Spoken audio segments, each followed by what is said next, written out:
کے ولی عہد شہزادہ محمد بن سلمان نے پاکستان کا دورہ کیا تو یہاں ان کی مقبولیت کا یہ عالم تھا کہ بقول عمران خان کے اگر وہ پاکستان سے الیکشن لڑتے تو یقینی طور پر جیت سکتے تھے۔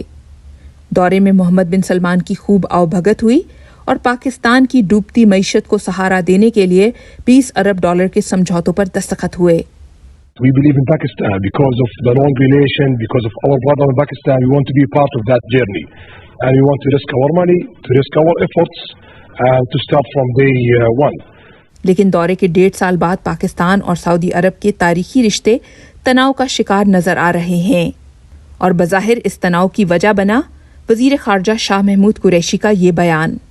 ہمارے ایک دوست کا ہم سے تقاضا تھا، آج اسی دوست کو کہہ رہا ہوں کہ پاکستان کا مسلمان تو پاکستانی جو آپ کے لیے لڑ مرنے کے لیے تیار ہے، آج وہ آپ سے تقاضا کر رہا ہے کہ آپ وہ قائدانہ صلاحیت وہ رول پلے کریں جو مسلم امہ آپ سے توقع کر رہے ہیں۔ اگر نہ کیا تو میں عمران خان صاحب سے کہوں گا سفیر کشمیر اب مزید انتظار نہیں ہو سکتا، ہمیں آگے بڑھنا ہوگا، ود اور وداؤٹ سعودی عربیہ، ود اور وداؤٹ۔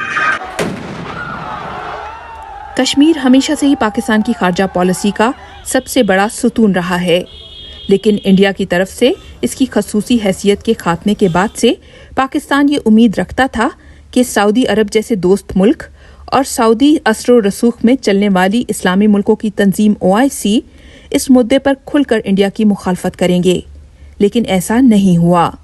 سعودی گورنمنٹ کا اس چیز میں نہیں سپورٹ کرنا it's not a surprising element.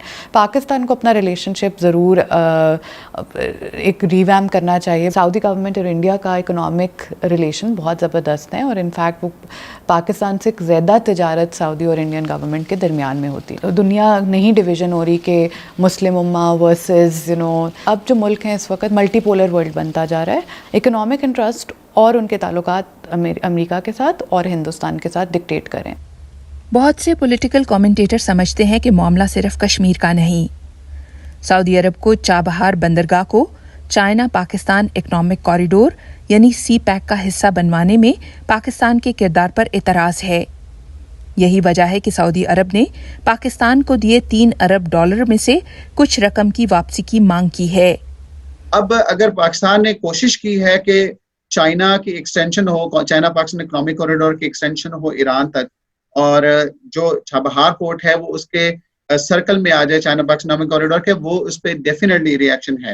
لیکن آپ کہتے ہیں جو تعلقات خراب ہوئے، تعلقات خراب صرف یہ اسی وجہ سے نہیں ہوئے، اس کی وجہ میں نے پہلے بھی ذکر کیا کہ اس میں یہ تھا کہ پاکستان آؤٹ آف OIC کے سوچ رہا تھا کہ آؤٹ آف OIC ایک کوالالمپور سمٹ میں جائے، لیکن میں سمجھتا ہوں کہ سعودی عرب کو ریئلائزیشن ہوئی کہ پاکستان کے ساتھ ہمیں اس حد تک کھڑا ہونا ہے کہ معاملات نارمل رہیں۔ لیکن سبھی اینالسٹ اس نقطے پر بھی اتفاق کرتے ہیں کہ پاکستان کے ساتھ سعودی عرب کا مذہبی رشتہ بہت مضبوط ہے۔ کعبہ کے متولی ہونے کے ساتھ سعودی عرب پاکستان کے سینکڑوں مدرسوں اور مذہبی رہنماؤں کے ساتھ گہرا تعلق رکھتا ہے۔ یہی وجہ ہے کہ فوج کو اس معاملے پر سامنے آنا پڑا۔ Nobody can doubt the centrality of Kingdom of Saudi Arabia to the Islamic world. اور پاکستان کے عوام کے دل سعودی عوام کے ساتھ دھڑکتے ہیں، تو ان تعلقات کے اوپر کوئی سوال اٹھانے کی ضرورت نہیں ہے۔